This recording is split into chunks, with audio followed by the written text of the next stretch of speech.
Adelante, déjenme dejar de compartir.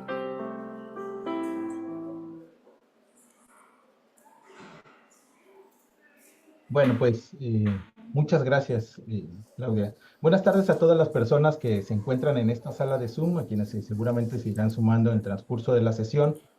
También buenas tardes a quienes nos siguen esta transmisión por redes sociales. Les damos la más cordial bienvenida a este seminario de investigación educativa. El día de hoy contamos con la participación del doctor Carlos Fuentes Villalba. Él es actuario egresado de la Facultad de Ciencias de la UNAM, con estudios de posgrado en demografía en el Centro Latinoamericano de Demografía. Es investigador del Consejo Nacional de Población y actualmente director de análisis estadístico de la Subsecretaría de Educación Superior en el Gobierno Federal. El doctor Fuentes participó en la creación y rediseño de diversas encuestas, como la Encuesta Nacional de la Dinámica Demográfica, la Encuesta Nacional sobre Acceso y Permanencia en la Educación, la Encuesta Nacional de Inserción Laboral de los egresados de la Educación Media Superior y los instrumentos y proceso de captura del sistema estadístico de la Secretaría de Educación Pública, pues mejor conocido como el formato 911. Finalmente, el doctor Fuentes es coautor de 3 libros y diversos artículos sobre marginación, pobreza, migración, hogares, fuerza de trabajo, jóvenes y educación. He coincidido con el doctor Carlos como integrantes de los grupos de trabajo especializado del sistema de indicadores de resultados de la mejora continua de la educación que lidera la Mejoredu. Desde hace tiempo teníamos planeada esta colaboración, pero bueno, pues hasta ahora pudo concretarse. Antes de ceder el uso del micrófono al doctor, solo quiero comentar que esta conferencia, igual para ti de contexto, estimado Carlos, se suma a Gracias. otras dos que durante el año han tenido como objeto de discusión la educación superior. Por ejemplo, en marzo se desarrolló la conferencia Causas estructurales que conducen a la precarización financiera en las universidades públicas estatales, a cargo del doctor Eduardo Rosas, que es director de fortalecimiento institucional de la DGSUI, de la Subsecretaría de Educación Superior. Y más recientemente, en el mes de junio, tuvimos la participación del doctor Roberto Rodríguez, que es académico del Instituto de Investigaciones Sociales de la UNAM. Esta conferencia que desarrolló el doctor Roberto fue cobertura de la educación superior. Entonces, esta conferencia en la que participaremos todos escuchando y dialogando, situación actual y perspectivas de la educación superior en México, considero que es relevante porque contempla la discusión sobre el objeto de la educación superior, como ya lo comentas, desde decisiones de investigadores, tomadores de decisiones, ahora más recientemente con el cambio gubernamental que se avecina dentro de 2 meses. Entonces, pues Carlos, bienvenido a este Instituto de Investigación y Desarrollo Educativo, a esta actividad del Seminario de Investigación Educativa. Nuevamente, bienvenidas y bienvenidos todos y estamos atentos, Carlos. Adelante. Muchísimas gracias, Sergio. Empiezo compartiendo mi presentación.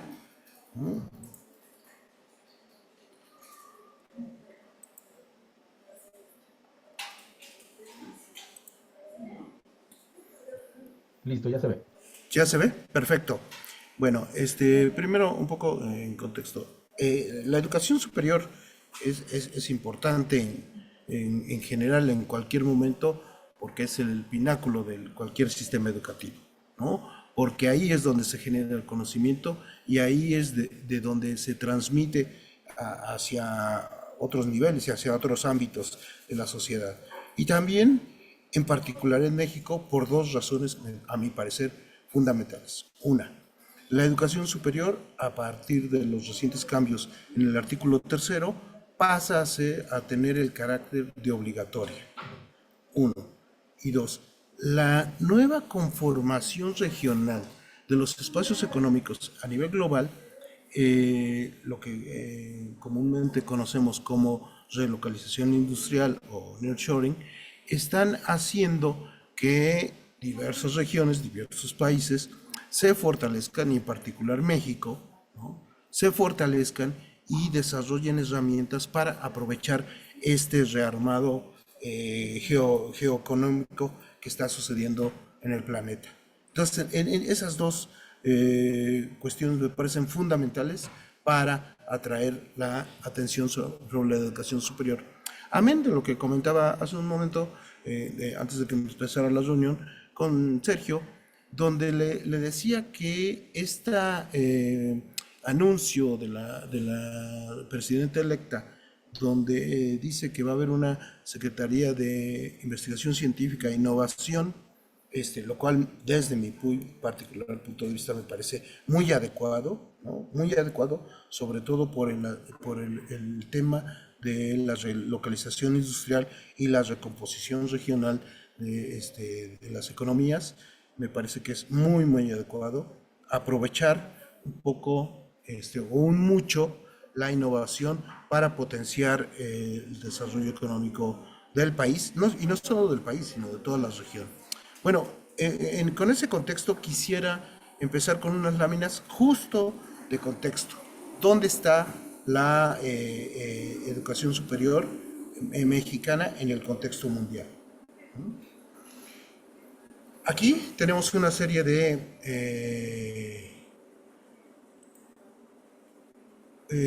una serie de países con la cobertura de educación superior desde principios de los años 70 hacia los últimos años, ¿no? Quiero llamar la atención sobre dos cosas. Allá a principios de los años 70, básicamente eran los Estados Unidos quienes estaban en un nivel superior de cobertura, muy superior a los demás países. Todos los demás andábamos por niveles muy similares, ¿no? Y también tal vez con excepción de China, que estaba muy por debajo en términos de cobertura de la educación superior. Con el pasar de los años, más de casi 70 años, todos los países fueron desarrollándose, fueron creciendo su cobertura de manera desigual, algunos de manera muy acelerada al inicio, algunos en otros periodos, pero llama la atención que quien se quedó de estos países seleccionados, digo, me pueden decir, bueno, es que nos estás comparando con los países nórdicos. Sí, pero estábamos al nivel de los países nórdicos allá a principios de los años 70 y ahora nos estamos comparando con países de la región, no solo con nuestros socios comerciales, sino con países de nuestra región y con un similar nivel de desarrollo socioeconómico como Colombia, Brasil, Argentina, Chile, ¿no? Que están muy por encima de nosotros. Quisiera llamar la atención sobre un caso particular, que es el caso chino, ¿no? El caso chino, su cobertura de educación superior está por arriba ya del 50%, ¿no?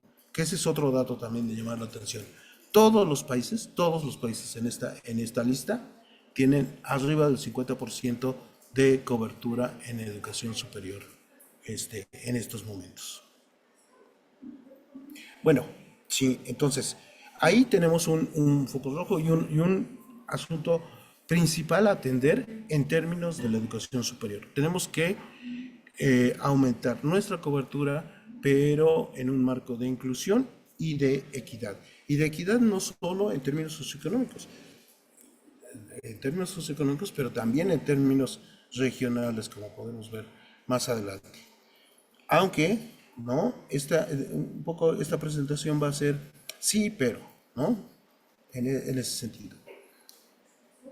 O sea, sí es cierto, tenemos una cobertura muy baja, pero estamos dentro de los 10 países con mayor matrícula de educación superior, ¿no? Esos son datos de la UNESCO, que son referencias nacionales reportadas entre 2017 y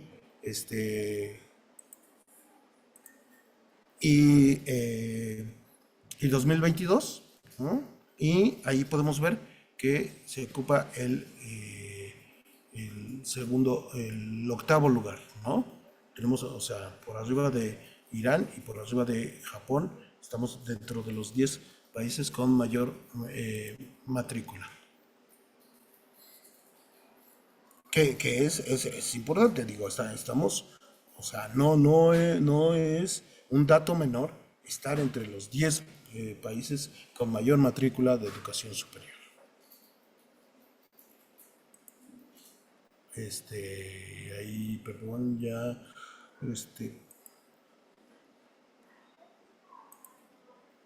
y a ver, voy a volver a compartirla porque Corre. si ya no corre. La dejo de compartir y la vuelvo a compartir. Claro.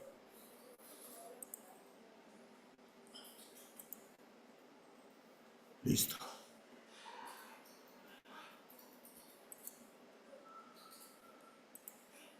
Listo. Ya está. ¿Sí? Esta situación, ¿de dónde? Pero también de dónde venimos, ¿no?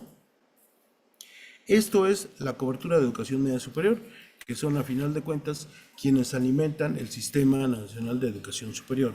Los jóvenes con bachillerato son digo, no me gusta la palabra, pero son, muy fácil de asimilar, son los clientes de la educación superior, ¿no? Y la evolución que se ha dado en los últimos años ha sido de un crecimiento sostenido, sobre todo en este siglo, ¿no? Y aquí quisiera llamar un poco la atención sobre, digo, nosotros como sociedad, como fenómeno social, como proceso social, y aún creo que los procesos naturales también lo son en mucha medida, somos producto de nuestra historia, ¿no? Y aquí quisiera llamar un poco la atención, los datos en torno a lo que algunos economistas llamaron la década perdida, ¿no? El estancamiento de la educación superior, de la cobertura de educación media superior en la década de los 80. Y tengo dos líneas nada más con un asunto técnico, metodológico muy sencillo, que es mostrar las diferencias de la cobertura con las nuevas proyecciones de población que acaba de publicar el Consejo Nacional de Población el año pasado y con las proyecciones anteriores que había publicado hacia 2018. ¿Sí?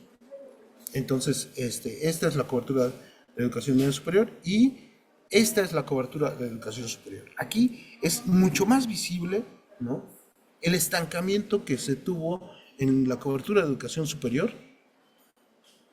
en la década perdida. Si ustedes observan, desde la década de los 60 hasta finales de los 70 hay un crecimiento sostenido de la cobertura. Pero una vez que llegamos a la década de los 80 hay un total estancamiento. Después, ¿no?, y ese estancamiento se sostiene hasta buena parte de la década de los 90 del siglo pasado y es hasta este siglo que empezamos a crecer. Aquí también quisiera llamar su atención sobre un poco los efectos del crecimiento, del bajo crecimiento de la cobertura en producto de la pandemia por COVID-19, ¿no?, de lo que al parecer ya nos estamos recuperando. Este es un zoom de la cobertura, ¿no? Como les decía, hay una baja en el crecimiento de la cobertura en los ciclos escolares 2020-21 y 2021-22, ¿no? Y hacia los últimos ciclos escolares pareciera que nos estamos empezando a recuperar valga la redundancia, para recuperar el ritmo de crecimiento que traíamos. Ahora, ¿cómo estamos creciendo?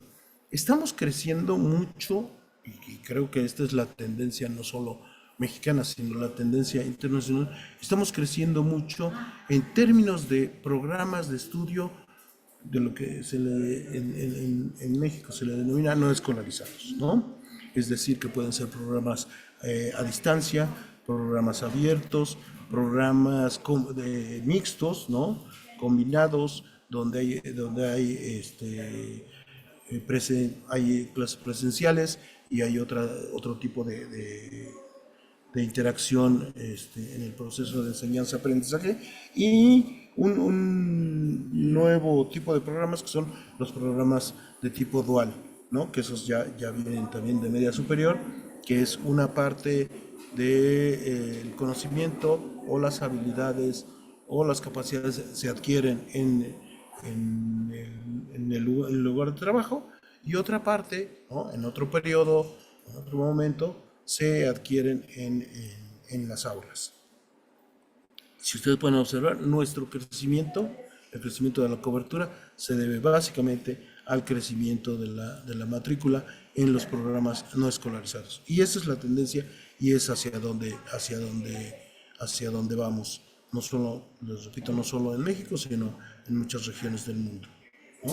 Y es que, digo, la pandemia nos mostró que podemos aprovechar todas las tecnologías de la información para socializar y para democratizar el conocimiento. Es decir, ahora para escuchar una conferencia de un doctor en topología, no tengo que ir presencialmente al Instituto de Matemáticas de la UNAM, ¿no?, para escucharlo, sino que por redes sociales puedo tener acceso a ese tipo de conferencias estando en Chiapas, estando en Sonora, en cualquier parte del país. Y eso me parece es una gran ventaja y nos habla un poco de la democratización del conocimiento y que tendríamos que aprovechar en muchos sentidos. Y creo que este tipo de eventos, el que ustedes están organizando, me parece que es parte de eso, ¿no? Otro indicador clásico de la educación superior que quisiera mostrarles es el índice de absorción. Tenemos el índice de absorción, en realidad no es una tasa de transición, no nos dice cuántos egresados de media superior acceden a la educación superior, no. En realidad nos compara el número de egresados de media superior contra el número de lugares de nuevo ingreso que se abrieron en educación superior, ¿no? Cuando está por debajo de 100, nos dice que tenemos un déficit, ¿no? Ese déficit, como ustedes pueden observar, se ha venido reduciendo y sobre todo en el último ciclo se redujo de manera muy, muy importante. Ahora, esto es el promedio nacional. El promedio nacional esconde este tipo de cosas, ¿no? Aquí tenemos un índice de absorción muy desigual, ¿no? O sea, entidades como la Ciudad de México, Sinaloa, Sonora, tienen una absorción altísima, mientras que otras entidades como Oaxaca, Guerrero, Chiapas tienen una absorción muy baja. Dejo un poco de fuera, me gustaría dejar un poco de fuera o ponerle un asterisco a dos entidades en particular. Una, la Ciudad de México. La Ciudad de México, aunque tiene una absorción muy alta, no tiene una cobertura total de su población. ¿Por qué? Porque la Ciudad de México atiende mucha población del Estado de México. Muchos jóvenes del Estado de México vienen, se trasladan y estudian en la Ciudad de México. Y por el otro lado hay un asunto ahí metodológico con Jalisco. La Universidad de Guadalajara, que es la universidad más importante en términos de investigación y en términos de matrícula del Estado de Jalisco, tiene ingresos 2 veces al año, ¿sí? Tiene ingresos tanto en agosto y después vuelve a tener ingresos en enero, febrero. Entonces, y esos ingresos no se reportan en la estadística. Nuestra estadística sigue siendo, la estadística educativa sigue siendo una estadística anual por ciclo escolar. Digo, aquí quisiera hacer un paréntesis sobre la estadística de la Secretaría de Educación Pública. Entonces me pueden decir, es que sí, tiene muchos errores, ¿cómo es posible que solo tengamos información cada año? Hacemos, o sea, como país, como sistema educativo nacional, hacemos un censo de escuelas, de más de 200,000 escuelas, cada año, un censo. Eso no lo hace ningún país en toda la región, ni en todo el continente, ni los Estados Unidos, ni Canadá, ¿no? Son capaces de generar esta información. O sea, no tienen un procedimiento de tal manera, ¿no? Los Estados Unidos hacen encuestas y tienen registros administrativos, sí, pero el asunto educativo se maneja a nivel local y consolidar toda esa información es un trabajal. Y luego aunarlo a la educación, a la información de la educación terciaria, es muy, muy complicado. Entonces, sí tenemos un sistema de información muy consolidado, que obviamente tiene muchos huecos y muchos asegúnes todavía, ¿no? que habría que atender, pero tenemos uno de los mejores sistemas de educación, de información de la educación de todo el continente. Tan es así que el sistema de educación, de información de la educación en México, el llamado formato 911, como bien mencionó Sergio en la presentación, está en proceso de convertirse en fuente de información de interés nacional, ¿no? ¿Qué quiere decir? Que va a tener la categoría de inamovible, que no se va a poder desaparecer tan fácilmente y que va a ser la fuente de información oficial para todo el Estado mexicano, y va a tener el nivel que tienen los censos de población, que tienen encuestas de la magnitud de la encuesta nacional de ingresos y gastos, la encuesta nacional de ocupación y empleo, etcétera, etcétera. ¿Sí? Pues, otro dato que quisiera aquí llamar su atención es lo desigual que es a nivel de entidad federativa la absorción entre por llamarlo de alguna manera, el subsistema público y el subsistema particular, ¿no? Y aquí me parece que hay datos muy, muy, muy interesantes. Dos entidades quisiera llamar su atención. Sinaloa y Yucatán.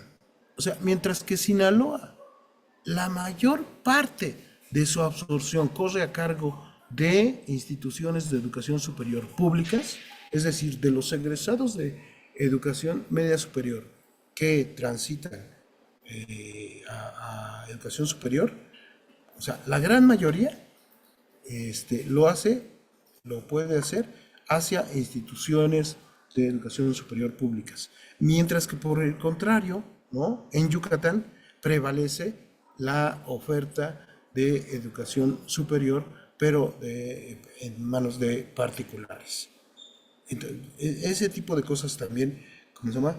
Son una característica de nuestro sistema de educación superior y no es que uno esté o otro esté bien o esté mal, sino que la responsabilidad del Estado mexicano es proveer de educación superior y sobre todo ahora que tiene el rango constitucional de obligatoria, bueno, es proveerla a través, básicamente, ¿no? De los servicios públicos.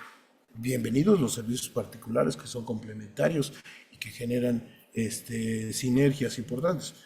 Muy bien, pero la responsabilidad es del Estado a partir de los servicios públicos. Y finalmente, como comercial, ¿qué ha pasado con esa brecha? ¿No? Les mencionaba que el índice de absorción nos mide una brecha entre los egresados de educación media superior con bachillerato, porque no todos los egresados de educación media superior, digo, ya con el tiempo ya son la gran mayoría, pero no todos los egresados de educación media superior egresan con bachillerato. Todavía sigue habiendo técnicos, ¿no? Los cuales ahí termina su formación y al no tener bachillerato no pueden acceder a la educación superior. Esto es lo que les decía, el índice de absorción me mide cuál es la brecha entre los egresados de media superior con bachillerato contra el nuevo ingreso de educación superior.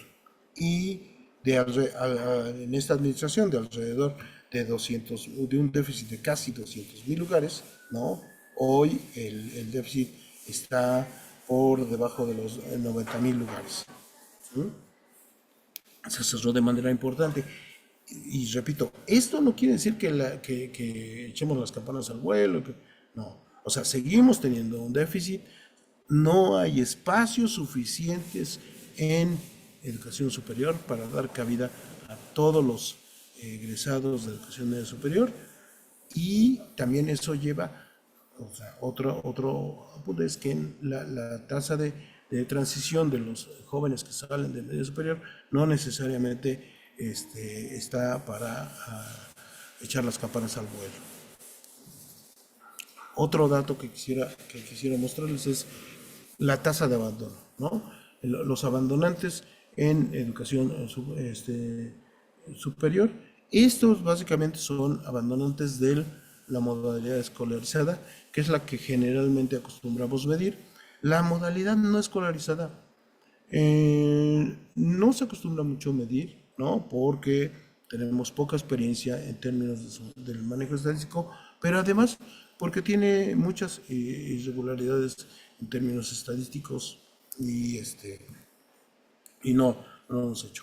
Pero aquí dos datos que quisiera llevar. Eh, o sea, tiene una irregularidad estadística, no hay necesariamente una consistencia, pero sí podemos observar, por ejemplo, el crecimiento alrededor de los años de pandemia, ¿no? Y su abatimiento hacia los últimos ciclos escolares. Y aquí es donde ya tenemos por tipo de sostenimiento, ¿no? El abandono escolar.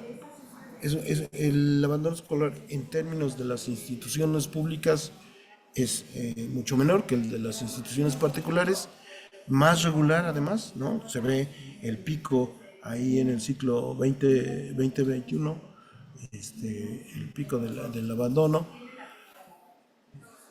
Y como dato, digo, ¿cómo se llama? No traje el dato aquí, pero desde mi punto de vista, ese sí es mi opinión muy personal, ¿no?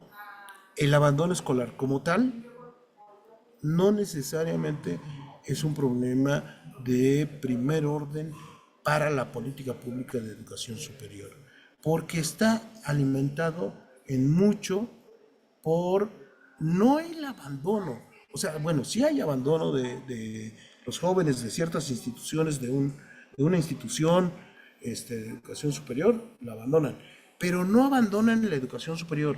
No sé si me explico. Es decir, el joven entra a una institución, no le gusta la carrera, no le gusta la escuela, no le gusta la institución y se cambia, ¿no? Y en eso ocurre sobre todo en las entidades donde hay mucha oferta, donde puede ser Ciudad de México, donde la oferta es variada, Ciudad de México, Sinaloa, Nuevo León, ¿no? Ahí se da mucho ese fenómeno de cambiarse de una institución a otra. ¿Cómo se compone la matrícula de educación superior en términos de los campos de conocimiento? Bueno, sigue privando, esto es histórico, ¿no? El asunto de que administración y negocios es la número uno, pero quiero sí, llamar su atención que somos uno de los países que más producen ingenieros. En nuestro segundo campo de conocimiento con mayor matrícula de nivel profesional es el pregrado, ¿no? Estamos hablando de los jóvenes que están estudiando la licenciatura o que son técnicos superiores universitarios o niveles similares. Y el segundo campo es más grande en términos de matrícula en nuestro país, es ingeniería, manufactura y construcción. Ya después viene Ciencias Sociales y Derecho, que ahí sobre todo está ese gran monstruo que sigue prevaleciendo, que es las carreras en Derecho, ¿no? Tenemos muchísimos abogados. En términos de agrupación, las carreras STEM, que serían ingenierías, tecnologías, matemáticas y ciencias, digo, no quisiera llamarles ciencias duras, sino más bien ciencias físicas, ¿no? Porque duras todas las ciencias son duras, ¿no? Todas tienen su metodología y su epistemología. Representan, o sea, casi el 30% de la matrícula en nuestro país. Ahora bien, los, lo- el mundo ideal en términos de la educación superior es que todos los jóvenes de 18 a 22 estuvieran estudiando la educación superior. Este sería el mundo ideal, este sería el sueño que tendríamos como educación superior. Pero si quiero llamar su atención sobre los datos que nos dio el censo de 2020 nos dice que el 28.7 de los jóvenes de 18 a 22 tienen el bachillerato terminado y están estudiando la educación superior. El 24.8 no tienen el bachillerato terminado, ¿no? y no asisten, digo, sí tienen el bachillerato terminado, pero no asisten a educación superior. El 10% no tiene el bachillerato, pero sí asiste a la escuela. Mientras que más del 30%, ¿no? Casi el 37% no tiene el bachillerato concluido y no asiste a la escuela. Ese es un gran reto de la educación superior y de nuestro país. O sea, tenemos que incrementar la cobertura, pero esa cobertura solo se va a incrementar si cada vez más jóvenes terminan, terminan su bachillerato y demandan la educación superior, ¿no? Ya vimos que tenemos un déficit en la educación superior en términos de lugares, pero también muchos jóvenes, muchos se nos están quedando. O sea, el censo de 2020 nos dice, en promedio en el país, ¿no? Por lo menos 1 de cada 3 jóvenes en edad de estar en la universidad no tiene las credenciales académicas para hacerlo y además no asiste a la escuela. ¿Sí? Eso me parece que es una enorme, enorme tragedia. Es un poco lo mismo que les comentaba, ¿no? Un poco más platicado e ilustrado de otra manera, pero aquí sí quiero llamar su atención junto con un dato que me parece muy, muy importante. Uno tiende a pensar que los déficits se concentran en las regiones con muy alta o alto grado de marginación, en las regiones menos desarrolladas, ¿no? Pues resulta que sí, ¿no? Digo sí y no. Los jóvenes con bachillerato se concentran en los municipios con muy bajo grado de marginación, los que tienen el bachillerato, ¿no? Tanto que asistan a la educación superior como no asistan, como los que no asistan a su educación superior. Pero resulta que los jóvenes que no tienen el bachillerato y ya sea que asisten a la escuela, que vimos que eran el 10%, alrededor del 10% del total de jóvenes en educación, de 18 a 22, como los que no asisten a la educación superior, la gran mayoría está en municipios de muy bajo grado de marginación. ¿Sí? Es decir, el gran déficit en cualquier tipo de municipios, ya sea muy bajo, bajo, medio, alto o muy alto grado de marginación, ¿no? Por cierto, Ensenada obviamente es un municipio de muy bajo grado de marginación. El grupo más importante en términos de su situación educativa de los jóvenes de 18 a 22 es aquellos que no tienen bachillerato y que no asisten a la escuela. ¿Sí? Obviamente, en los municipios de alto grado y muy alto se aumenta su incidencia, pero su concentración y como vimos aquí, su distribución, ¿no? Se da en términos numéricos, los mayores montos se dan en los municipios de muy bajo grado de marginación. En promedio, ¿no? En promedio, ¿cuántos jóvenes tendríamos en los municipios de segundo grado de marginación que tienen el bachillerato terminado porque no asisten a la educación superior?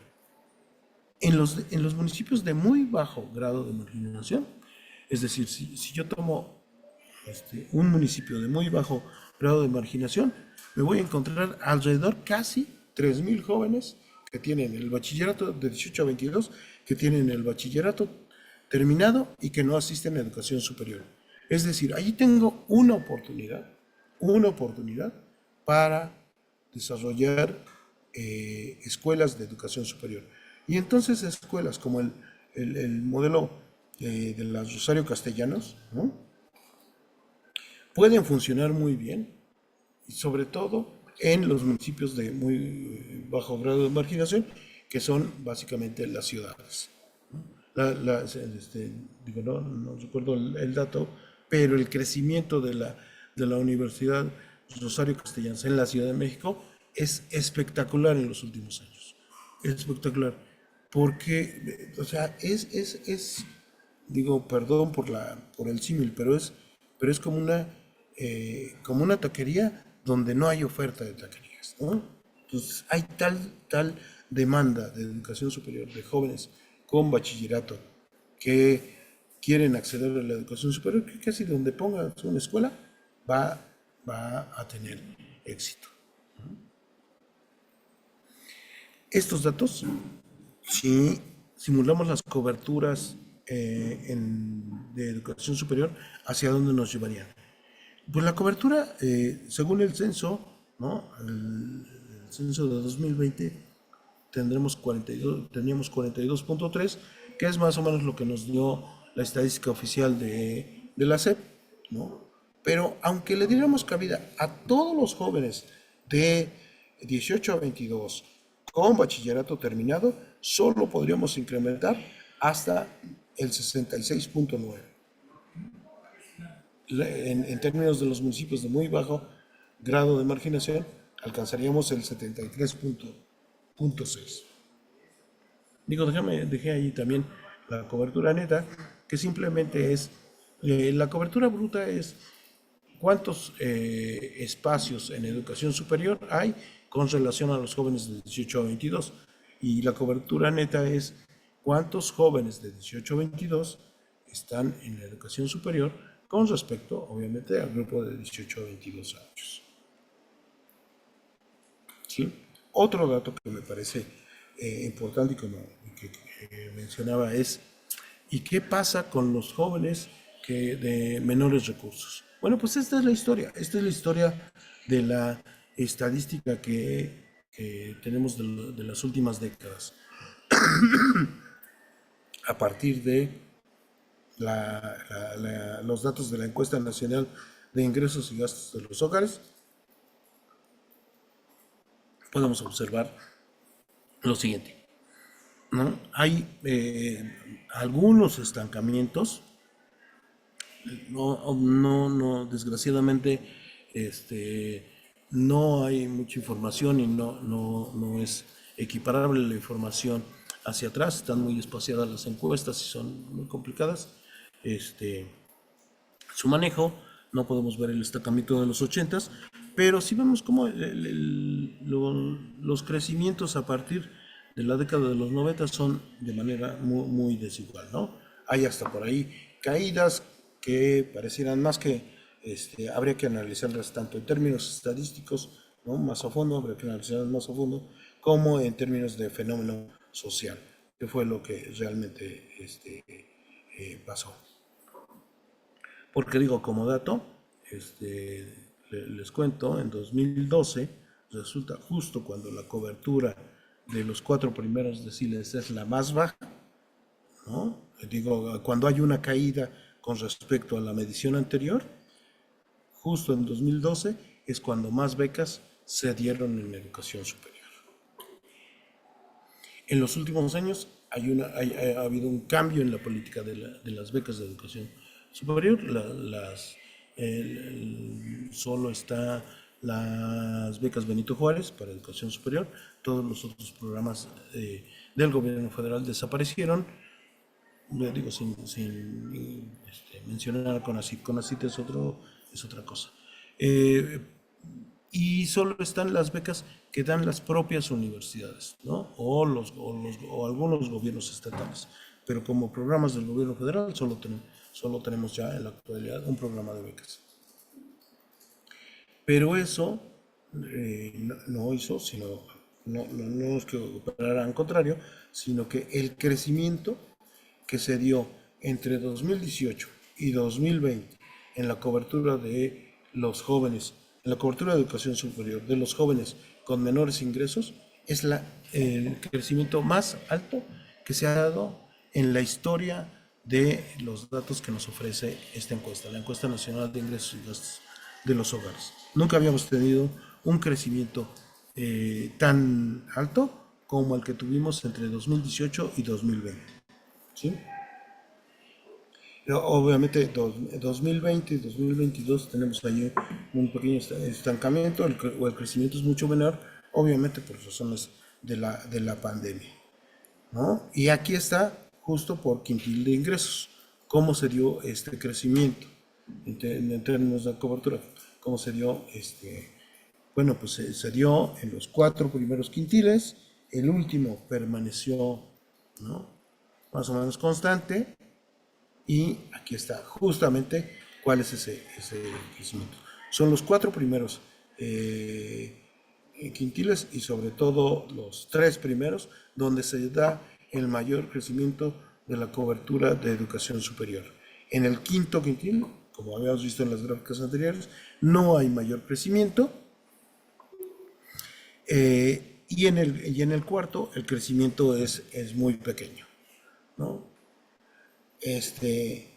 Ahora quisiera abordar o un poco ya ir cerrando esta presentación para comenzar con las preguntas, mostrarles un poco la evolución en el largo plazo o en el mediano plazo, diría yo más bien, ¿no? De la población de 18 a 22.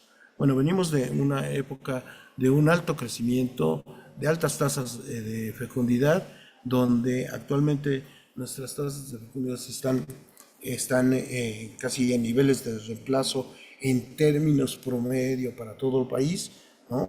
Aunque hay entidades como Michoacán, Chiapas, Guerrero, Oaxaca, donde todavía siguen siendo altas las tasas globales de fecundidad. Pero aunado a la migración internacional, nos está llevando a diferencias de crecimiento poblacional muy importantes.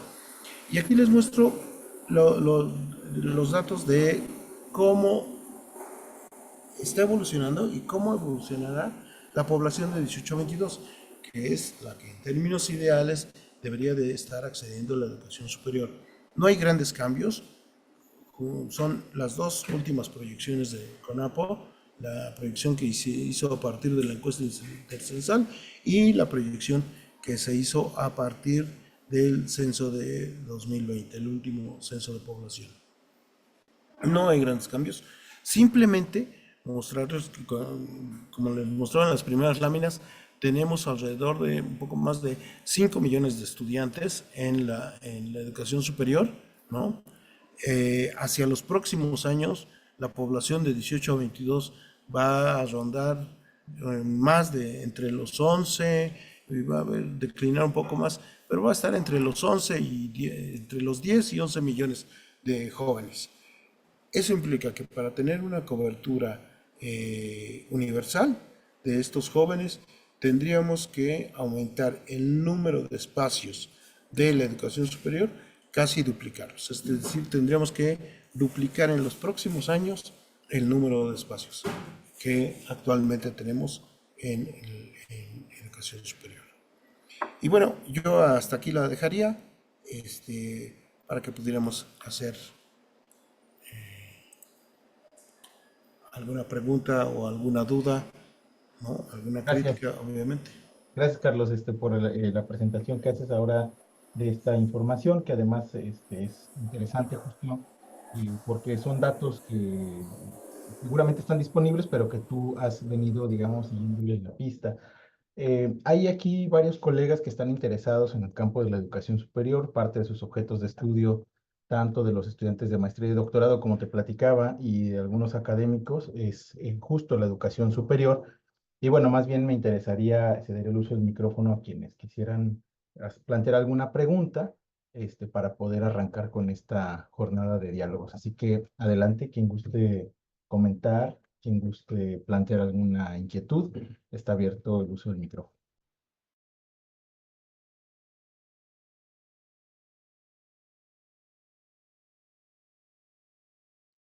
Doctor Rodolfo, adelante. Gracias, Sergio. Y muchas gracias, doctor Carlos, por los datos, las tendencias que nos comparte, muy interesantes. Bueno, siempre es un tema bastante interesante esto de la educación superior. Me gustaría que nos compartiera algunos comentarios, algunas reflexiones de dos cosas en particular. Bueno, respecto a esta baja cobertura relativa en educación superior que se tiene en México, en relación a la creciente diversidad de subsistemas de educación superior. Por ejemplo, en los años recientes, bueno, usted señalaba la universidad o escuela, bueno, el subsistema Rosario Castellano, ¿no? Que bueno, Exacto. ahorita está en la Ciudad de México, pero se pretende hacerlo a nivel nacional. Es uno de los proyectos de la nueva presidenta.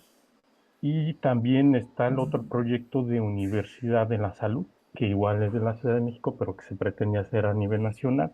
Bueno, esos dos subsistemas muy recientes, pero también están de las universidades del bienestar, Benito Juárez, las universidades interculturales, etcétera, etcétera.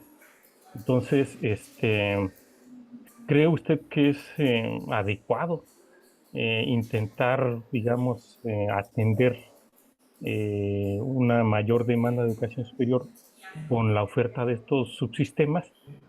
Eso por un lado. Y la otra inquietud es que nos presentaba esa gráfica general de la matrícula en educación superior por campos del conocimiento.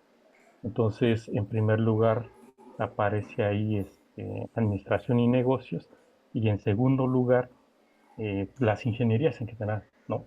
Entonces, algunos investigadores educativos, no voy a decir nombres, pero critican fuertemente, ¿no? Por ejemplo, las universidades politécnicas, las universidades tecnológicas, que bueno, se supone forman ingenieros, pero señalan que, bueno, son universidades en general precarizadas, muy sesgadas o, bueno, casi completamente dedicadas a la docencia sin realizar investigación. Entonces, sobre esos dos puntos quisiera escuchar tu opinión al respecto. Muchas gracias. Justo, o sea, si nos hubiéramos puesto de acuerdo, doctor, ¿no? O sea, no nos habría salido tan bien. Justo esos son algunos comentarios que se me quedaron en el tintero y que quisiera mencionar. A ver, el modelo de la Rosario Castellanos en la Ciudad de México parte de aprovechar las capacidades de las grandes universidades públicas en la Ciudad de México, ¿no? La UAM, el Instituto Politécnico Nacional, la UNAM. La idea, hasta donde sé, es aprovechar el tipo de universidad más importante, el tipo de universidad pública más importante que hay en este país, que no son las federales, ¿eh? No son los institutos tecnológicos, no. El tipo de universidad más importante que hay en este país son las universidades públicas estatales, las autónomas. Entonces, la idea sería aprovechar sus capacidades, sus conocimientos, su infraestructura, tanto física como docente. O sea, los investigadores,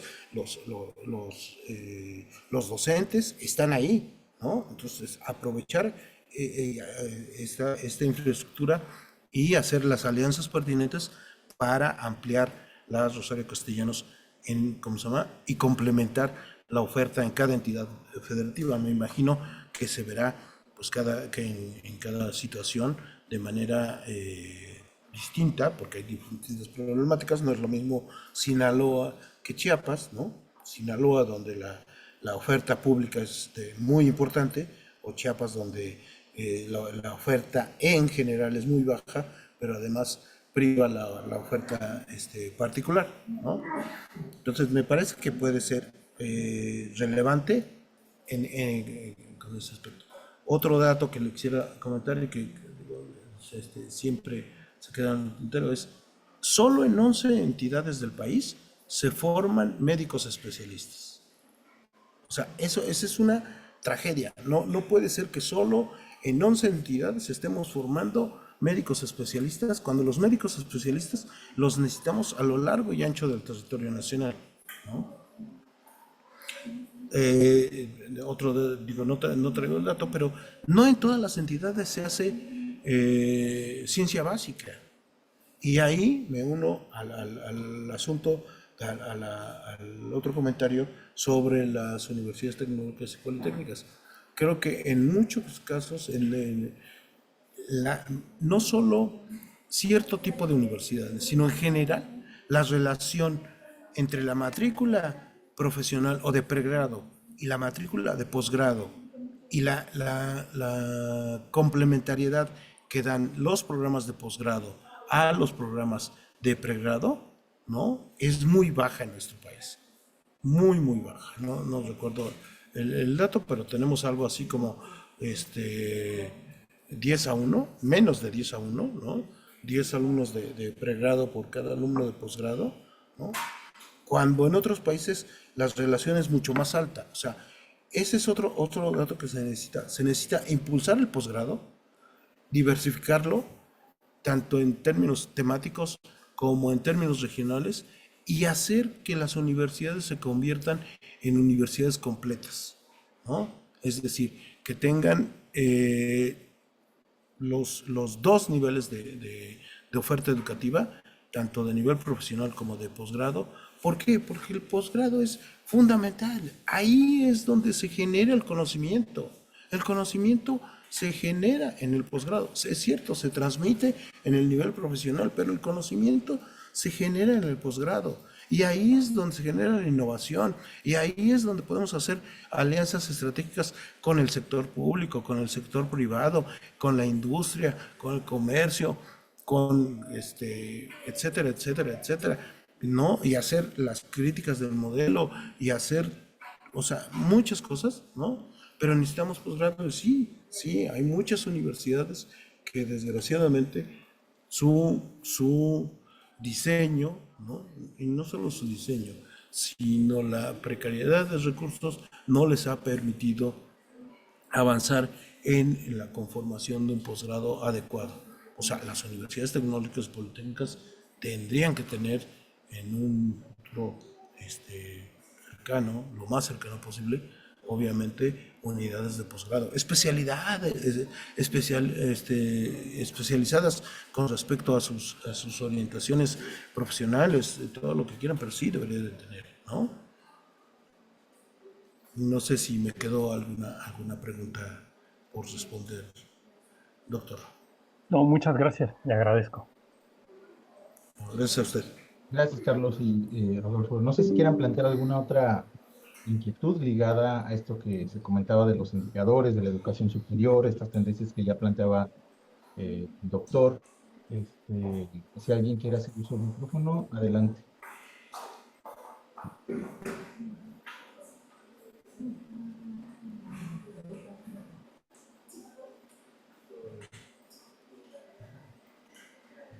A ver cómo ven los estudiantes de posgrado en función de sus objetos de estudio. En lo que se animan, Carlos, fíjate que a mí me gustaría un poco pensar o que nos ayudaras a pensar qué de esta información que ahora compartes puede ayudar, digamos, a pensar a la siguiente administración justo en función de la toma de decisiones, ¿no? Estos datos son importantes, pero también sabemos que la administración que va de salida ha también denostado cierta información, ¿no? Ligada justo a la evidencia empírica, a lo que se está haciendo bien, pero sin mucha crítica a lo que se está haciendo mal, ¿no? Entonces me gustaría ahí un poco escuchar tus reflexiones al respecto. ¿Qué podemos hacer o qué podrá hacer la siguiente administración con esta información? Cuéntame. Mira, yo digo, obviamente soy parte de esta administración, ¿no? Y no voy a comentar mayor cosa.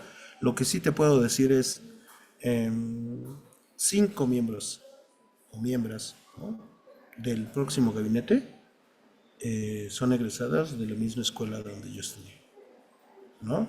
Y están acostumbradas al manejo de la evidencia empírica. La secretaria, la presidenta electa, la secretaria de la Función Pública, la secretaria de, ¿no?, de Ciencia y Tecnología, o sea, entonces están muy acostumbrados a la evidencia empírica, ¿no? Y creo que va a privar mucho este asunto.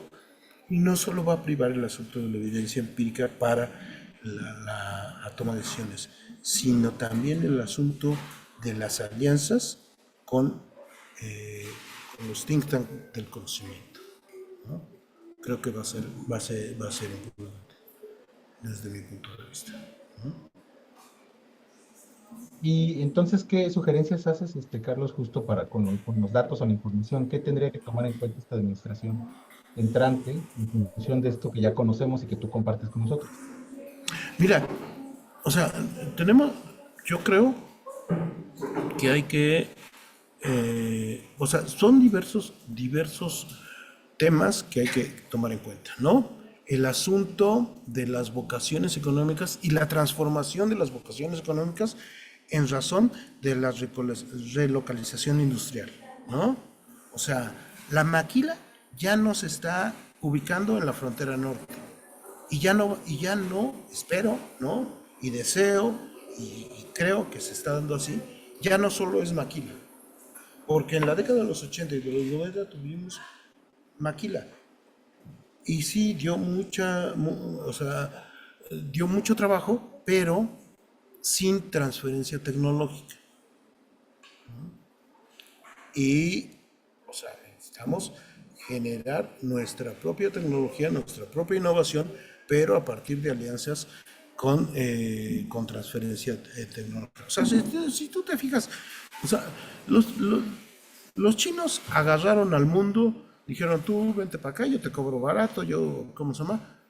Tú tráete todas tus fábricas, y de repente se hicieron la fábrica del mundo. Pero no solo porque dieron mano de obra barata, sino porque le dijeron a las empresas, sí, pero me enseñas. Sí, pero además dejas que mis estudiantes vayan a tus universidades a aprender, ¿no? Entonces es toda una estrategia integral para el desarrollo de la tecnología que hicieron los chinos. Y ahora, pues ya, ¿cómo se llama? Muchos se están dando cuenta que qué óvole, ¿no? Pues si son la fábrica del mundo, imagínate, en cualquier momento nos cierran y nos quedamos sin productos.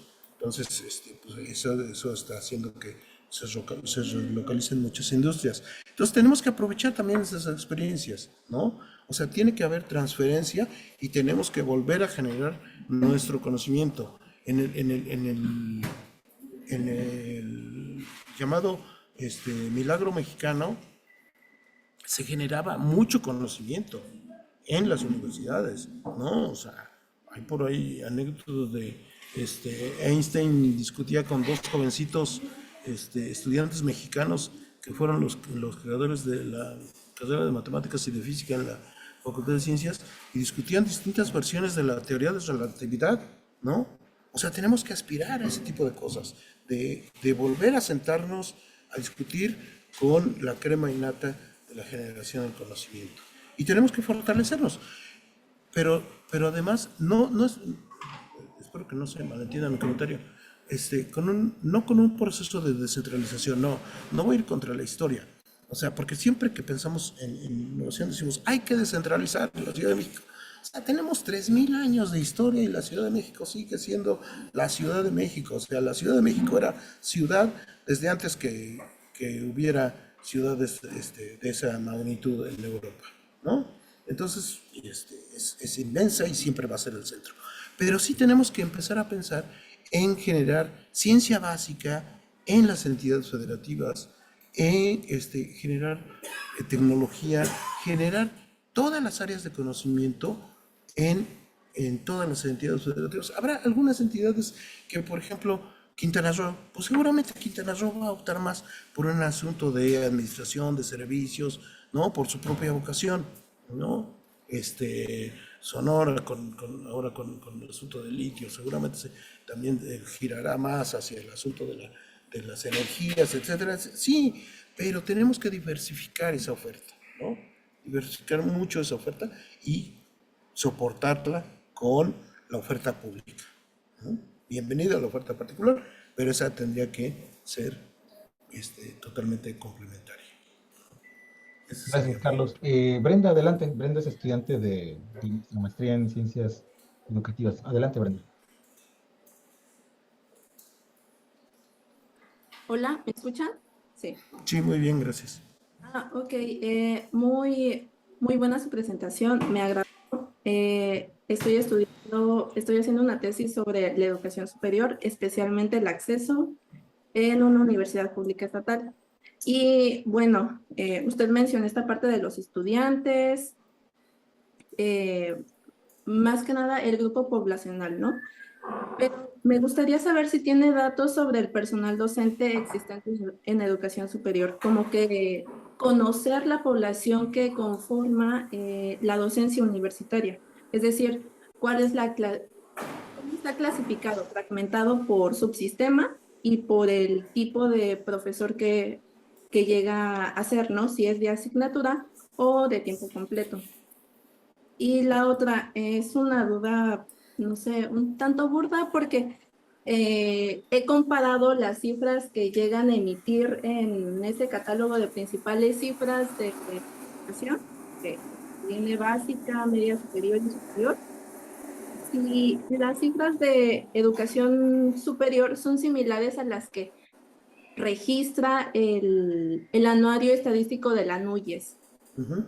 Entonces, digo, ya los comparé y difieren un poco, entonces me gustaría que me aclarara esa parte o es distinta la forma en que se hace el registro.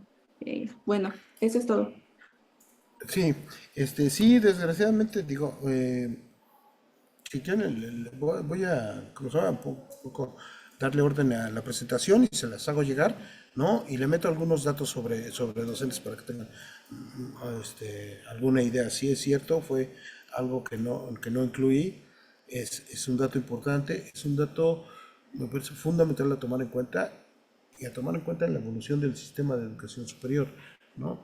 Tenemos allí un problema. El periodo, el modelo económico anterior, ¿no? O este modelo económico, nos llevó a rediseñar las pensiones y muchos profesores de educación superior no se quieren pensionar, no se quieren retirar, ¿no? Porque eso les genera muchos problemas en su nivel de ingresos. Entonces hay un estancamiento, ahí no hay una renovación generacional adecuada en las universidades y también no hay un crecimiento adecuado del número de plazas que se requiere en términos del crecimiento de la educación superior. O sea, no han crecido las plazas en la misma medida que ha crecido la matrícula, ¿no? Y para crecer hacia el futuro, como les decía, o sea, pensar en duplicar la matrícula, lo primero que necesitamos repensar es cuántas plazas necesitamos generar de todo tipo, tiempo completo, tiempos parciales, etcétera, etcétera, y que los tiempos parciales se conviertan en lo que alguna vez fueron, complementarios de otras actividades, estudiantes de posgrado haciendo, ¿cómo se llama? Dando clases a jóvenes universidades de pregrado, profesionales, ¿cómo se llama? De prestigiosos en su profesión, dando clases por el uso de dar clases, no por otra cosa. La precarización de la mano de obra también nos ha llevado a que muchos jóvenes tengan que dedicarse a dar horas clase en distintas universidades, hacer circuitos complementarios, ¿no?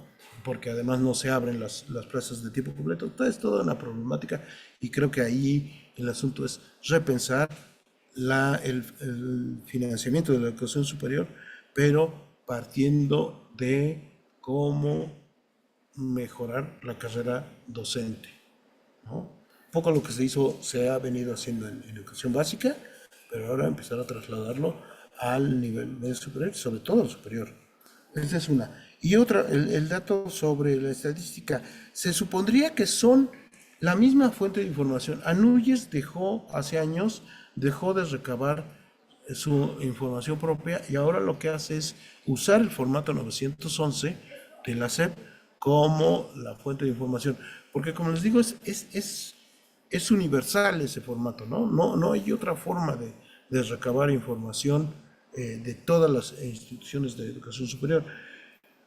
Ahí me faltó comentarles que tenemos poco más de 4.000 instituciones de educación superior en todo el país, de las cuales un cuarto, alrededor de 1.000, son públicas y los otros 3.000 son particulares, ¿no? Y tenemos cosas grandotas como la Universidad de Monterrey, el TEC de Monterrey, hasta cosas chiquititas, ¿no? por ahí algunos, algunos muy prestigiosos y algunos pues no tanto. Es la misma fuente, ¿no?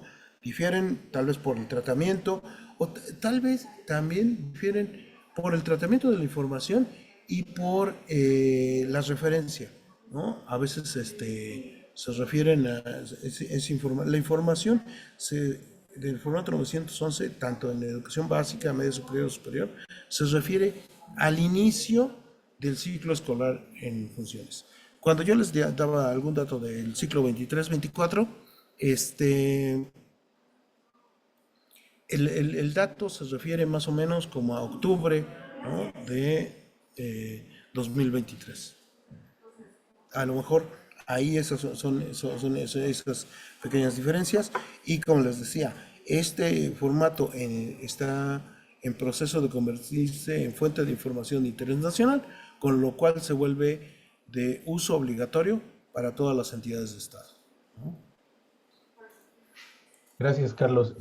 Hay un par de comentarios en el chat, los voy a leer para las personas que nos siguen en la transmisión en Facebook. Bueno, Rubén comenta que también suscribe esta solicitud de parte de Brenda sobre la matrícula docente, ¿no? Particularmente separada por tipo de contratación. Creo que esa orientación sería interesante justo por los objetos de Sí, estudio que plantea.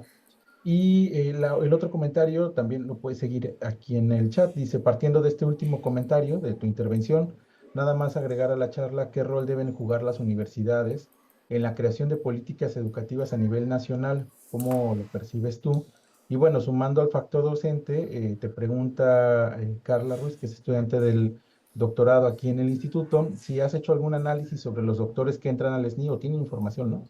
Y si se integran adecuadamente a instituciones públicas. Muchas gracias, ha sido muy interesante toda la charla y los datos. Cuéntanos. mira, no he hecho un análisis de los miembros del SNI, ¿no?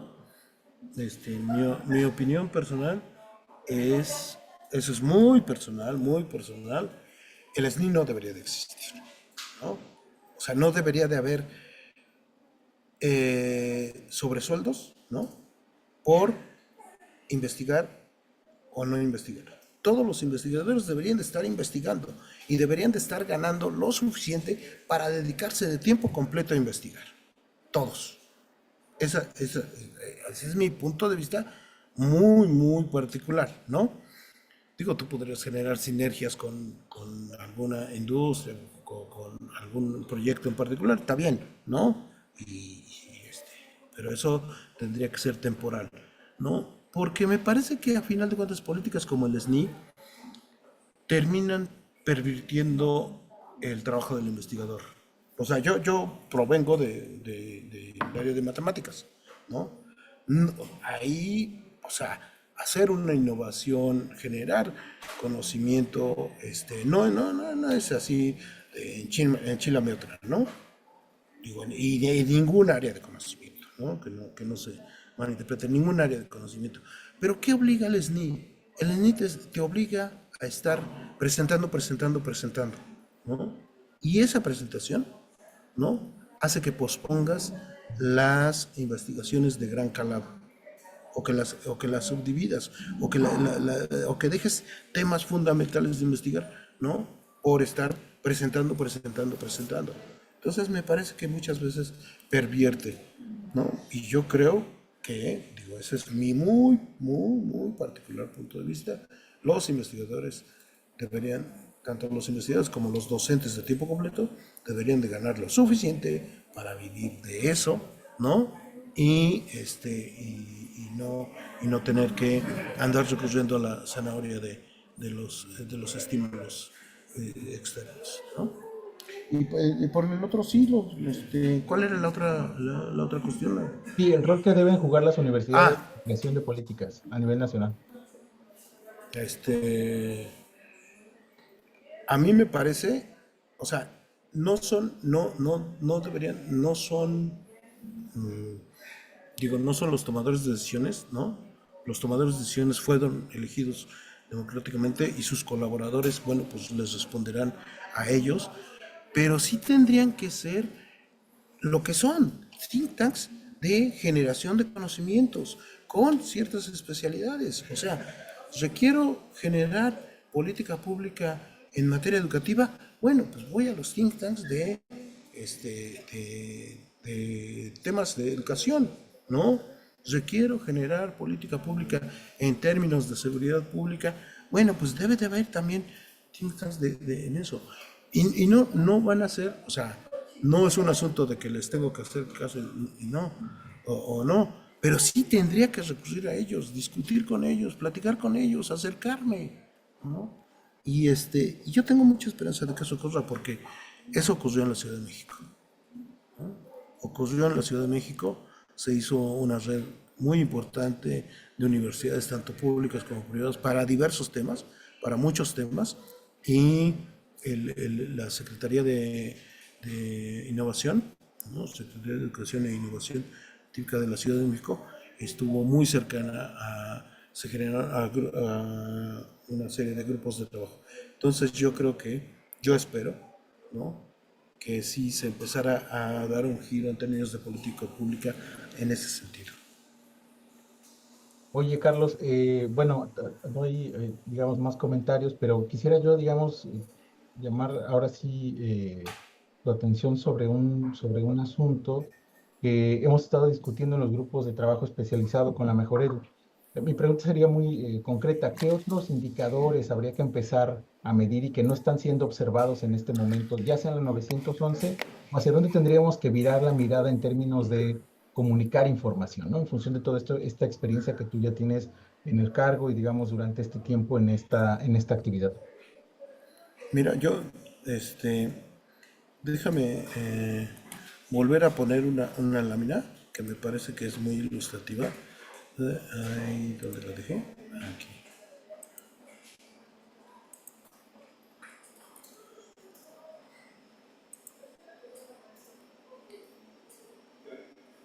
Ay, yo no sé qué estoy haciendo.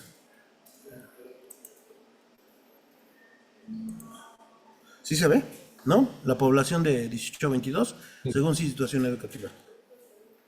Mira, el sistema de información estadística de la Secretaría de Educación Pública, el llamado formato 911, es como el servicio de atención de un ferrocarril, ¿no?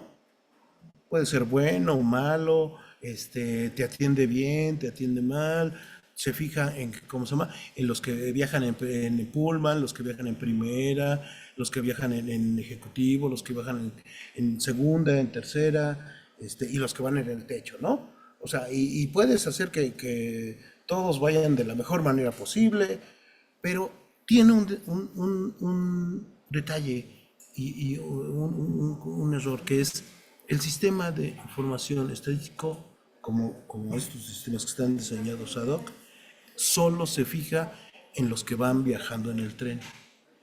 Y el proceso educativo es como un tren, ¿no? Casi todos nos subimos a una cierta edad, pero algunos nos bajamos y nos volvemos a subir, algunos nos tiran del tren, ¿no?, y no nos dan chance de volver a subir. Y este sistema de información, estos indicadores, ¿cómo se llama?, no nos permiten ver a todos aquellos que se van quedando en el camino.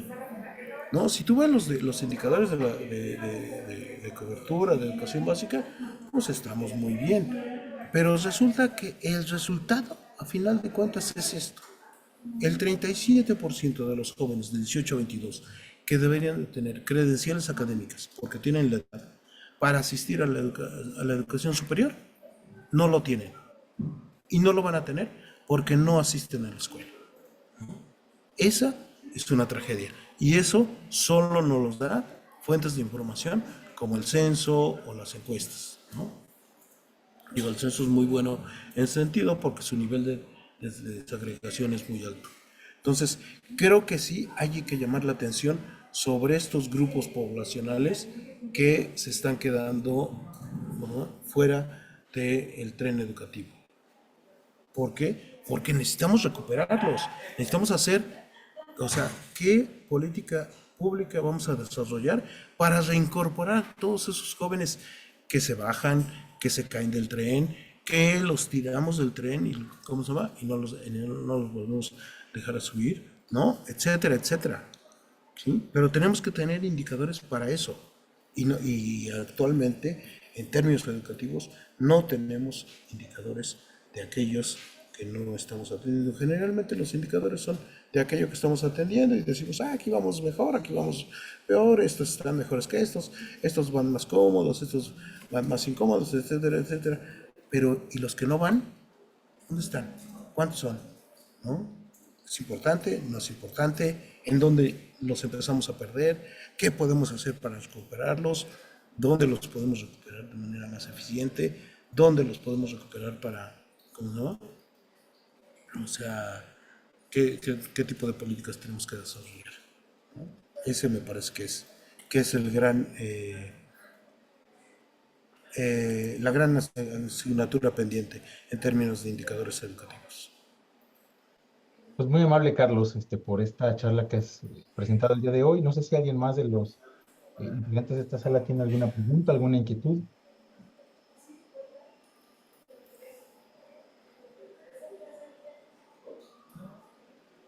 Parece que no, ¿no? Entonces, bueno, pues, Carlos, te haremos llegar la constancia que acredita tu participación, tu intervención.